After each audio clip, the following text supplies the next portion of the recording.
যাদবপুর লোকসভা কেন্দ্রে নির্বাচনী প্রচারে ঝড় তুলল সিপিএম নেতা কর্মীরা। যাদবপুর থেকে লোকসভা নির্বাচনে সিপিএম প্রার্থী সৃজন ভট্টাচার্য। মঙ্গলবার সৃজনের হয়ে প্রচারে নামলেন প্রাক্তন সাংসদ সৃজন চক্রবর্তী। উল্লেখ্য, এবারের নির্বাচনে দমদম লোকসভা কেন্দ্রের প্রার্থী তিনি। এদিন সুজনের গলায় শোনা গেল, যাদবপুরকে সৃজনশীল গড়ে তুলতে সৃজনকে জেতাতেই হবে। যাদবপুর লোকসভা কেন্দ্রে নির্বাচনী প্রচারে ঝড় তুললেন সুজন চক্রবর্তী ও সৃজন ভট্টাচার্য। যাদবপুর কেন্দ্রের প্রার্থী সৃজন ভট্টাচার্যের হয়ে প্রচারে নামলেন যাদবপুরের প্রাক্তন সাংসদ সুজন চক্রবর্তী। তিনি নিজেও এবার দমদম লোকসভা কেন্দ্রের প্রার্থী। সৃজন ভট্টাচার্য দিন কালীবাজার এলাকা থেকে প্রচার শুরু করেন। সুজন বলেন, যাদবপুরকে সৃজনশীল গড়ে তুলতে হবে, তাই সৃজনকে জেতাতেই হবে। জয়ের ব্যাপারে আত্মবিশ্বাসী সৃজন। যাদবপুর এবার বামেরা পুনরুদ্ধার করবে বলে তিনি আশাবাদী। মহিলাদের প্রকৃত উন্নয়ন করতে হবে বলে তার বক্তব্য। দেশ ও রাজ্যে একাধিক নারী নির্যাতনের ঘটনা ঘটেছে। মহিলাদের ভোট হিসেবে না দেখে মানুষ হিসেবে দেখা উচিত বলে তাদের মন্তব্য। अरे भैया कहाँ हैं आप? अरे ऐप में तो 5 मिनट दिखा रहा है। तो ऐसे कीजिए, कैंसिल कर दीजिए, मैं दूसरी कैब कर लूंगा। क्या बात कर रहे हैं आप? ऐप में तो 500 रुपए दिखा रहा है, आप एक्स्ट्रा क्यों मांग रहे हैं? क्या आप भी रोजाना ट्रेवल करने के लिए कैब बुक करते हैं? और क्या इसी तरह के एक्सपीरियंस का सामना करना पड़ता है आपको भी? तो आइए, अब इस एक्सपीरियंस को बेटर बनाने का टाइम आ गया है रेडी टू कैब के साथ। रेडी टू कैब से इंडिया का most trusted and fastest growing cab booking platform.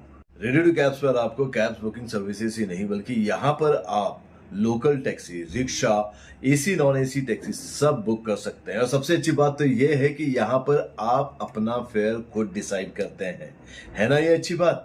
अब लंबे इंतजार की जरूरत नहीं है, ना ही एक्स्ट्रा फेयर देने की जरूरत है, और अपने डेस्टिनेशन पर लेट पहुंचने की टेंशन भी खत्म। यहाँ पर सिर्फ बुकिंग ही नहीं, रेडी टू कैब्स के साथ आप एज ए करियर भी अपने आप को ग्रो कर सकते हैं, जहां पर इंडिया के बाकी के सारे प्लेटफॉर्म के कंपैरिजन में आप ज्यादा रेवेन्यू जनरेट कर सकते हैं। तो अब इंतजार कैसा?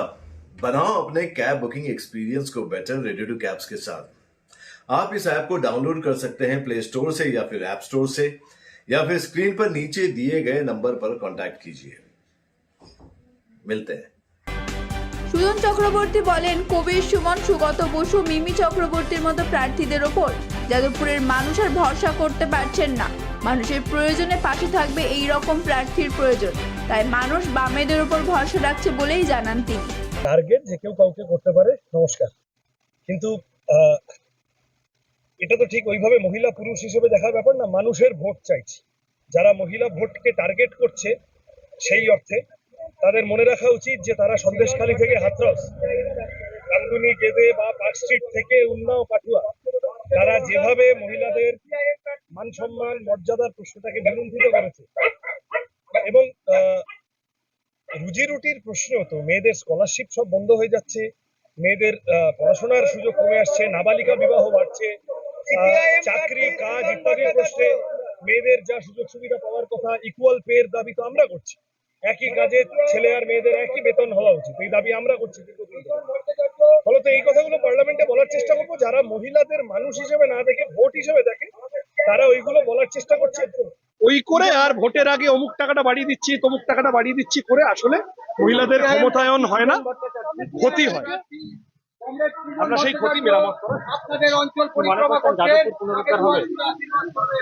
হ্যাঁ আশা করি যাদবপুরের লাল রং যত দিন যাবে আরো গাঢ় লাল হবে এবং মানুষের ভালোবাসা দেখে যাদবপুরের মানুষ ভালো, যাদবপুরের মাটি ভালো, যাদবপুরের মানুষ। আমি একসময় এখানকার এমপি ছিলাম, মানুষের মনের মধ্যে একটা অস্বস্তি আছে। তারপরে নানান ভাবে নানান সময় চেষ্টা হয়েছে, কখনো কবির সুমন একটা টার্ম, তারপরে সুগত বসু একটা টার্ম, তারপরে মিমি চক্রবর্তী আরেকটা টার্ম। মানুষ চায় এখানে ভরসাযোগ্য কাউকে, এবং সেই ভরসা বামপন্থা। এবং আমার কোনো সন্দেহ নেই যে সৃজনের মতন কম বয়সের ভালো ছেলে মানুষের সঙ্গে থাকবে, মানুষের প্রয়োজনে থাকবে। আমি শুভেচ্ছা জানাচ্ছি এখানকার মানুষকে, সবাইকেই ভরসা রাখুন, সৃজনের পাশে থাকুন।